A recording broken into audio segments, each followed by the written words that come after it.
کہاں آپ کی جگہ ہے، بیٹھیں آپ. اور یہ خدمت کرنے کا منظر جو ہے یہ بڑا خوبصورت ہے. اور میں آپ کو بتاتا ہوں، ایک دن ایک خاندان آ کے ہمیں 2 شناختی کارڈ دیے اور کہا چھوٹا موٹا عہدہ ساڈے کارڈ تے نہ لکھے، بلکہ سب تو وڈی خدمت جیڑی وہ سانو دیو، سانو میاں بیوی نو سب تو وڈی خدمت دیو جیڑی سارے نالوں وڈی ہے.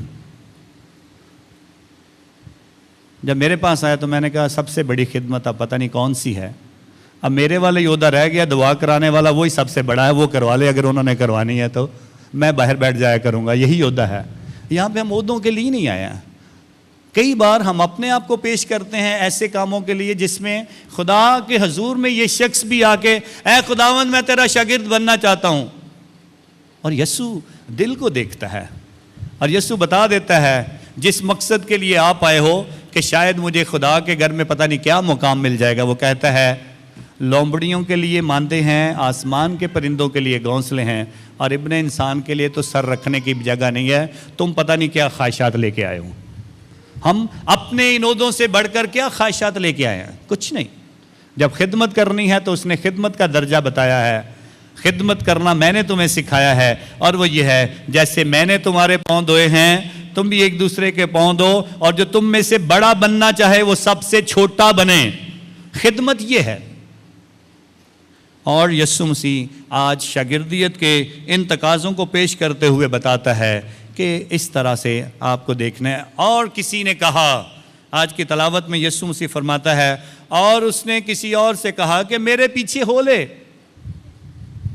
اب یسوع دعوت دیتا ہے. پہلے اس نے اپنے آپ کو پیش کیا تو یسوع نے اس کے دل کو دیکھا، اس کا دل صاف نہیں ہے، اس کی نیت صاف نہیں ہے. وہ عہدوں کی اور اونچی اونچی جگہوں کی اور بڑے بڑے عہدوں کی بات کر رہا ہے. تو یسوع نے کہا بھائی میرے حالات ایسے نہیں ہیں. سیدھی سی بات ہے، میری بادشاہت نہ تو اس دنیا کی ہے جہاں پہ زمینوں پہ قبضے کیے جائیں، یہاں پہ سلطنتیں بڑی بڑی بنائی جائیں اور بڑے بڑے عہدے بانٹے جائیں، وزراء اور منسٹر بنائے جائیں. ایسا کام نہیں ہے.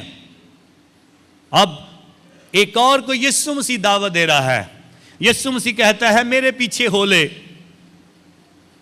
اور جس کو دعوت دی گئی ہے وہ کتنا بد نصیب ہے. وہ کہتا ہے، اس نے کہا اے خداوند مجھے رخصت دے کہ پہلے جا کر اپنے باپ کو دفن کروں.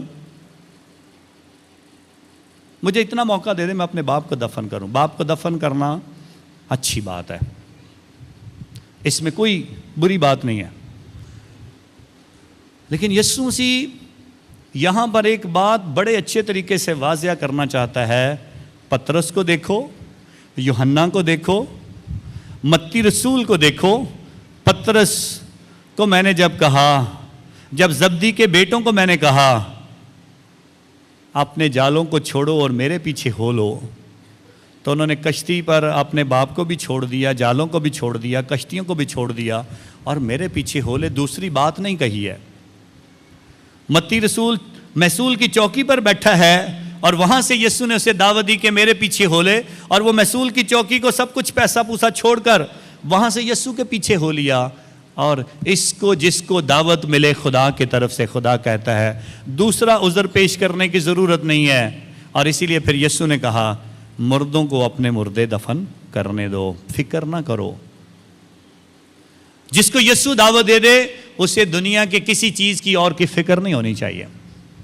اور یہی بات یسوع مسیح آج فرماتا ہے تاکہ خداوند کے حضور ہم اس بات پر اندازہ کر لیں کہ یسوع مسیح کس طرح سے دیکھتا ہے. اور ایک نے کہا، ایک اور نے آ کے یسوع مسیح سے کہا اے خداوند میں تیرے پیچھے ہو لوں گا مگر مجھے اجازت دے کہ پہلے گھر والوں سے رخصت ہوا ہوں. یہ بھی ایک منظر ہے شاگردیت کے اس مقام کو سمجھنے کے لیے. ایک بار ایک اور نے کہا ہاں اے خداوند مجھے تھوڑے سے کام کر لینے دے، اس کے بعد میں تیرے پیچھے ہو لوں گا. میں اپنے گھر والوں سے ملا ہوں، پہلے ان سے اجازت لے لوں.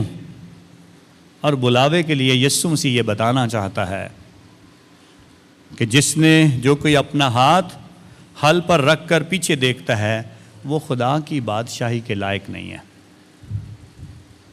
جسے پیچھے کی فکر ہے، جو پیچھے دیکھتا رہتا ہے، جو ہمیشہ اپنے ہی خاندان کے حوالے سے سوچتا رہتا ہے، اس کی زندگی جو ہے وہ بادشاہت کے لائق نہیں ہوتی. اور اکثر اوقات ہمارے خاندانوں میں یہی لڑائیاں جاری رہتی ہیں.